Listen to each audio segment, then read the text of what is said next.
కృష్ణుడిని చంపింది ఒక ముసలం అని మీలో ఎంతమందికి తెలుసు? ముసలం అంటే ఏంటి? చాలామందికి తెలియని కథ. అందరికీ గాంధారి శాపం తెలుసు.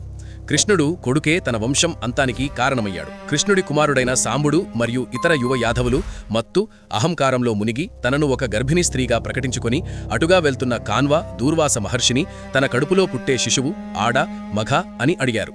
కోపించిన ఋషులు, నీవు నిజంగానే గర్భం ధరిస్తావు, అందులో నుంచి ఒక అంతంలేని ముసలం పుడుతుంది అని శపించి వెళ్ళిపోతారు. దానివల్ల మీ వంశం అంతమవుతుంది అని శపిస్తారు. సాంబుడు నిజంగా గర్భం ధరించి ప్రసవిస్తాడు. గర్భంలో నుంచి ఒక ముసలం అంటే ఇనుప గద లేదా ఉలుక అని అంటారు. ఈ శాపంతో భయభ్రాంతులకు గురైన యాదవులు ఆ ముసలం మెత్తగా దంచి పొడిగా చేసి సముద్రంలో పడేశారు. కాని ఒక పదునైన త్రిభుజాకార ఇనుప ముక్క మాత్రం దంచలేకపోయారు. దాన్ని కూడా సముద్రంలో విసిరేశారు.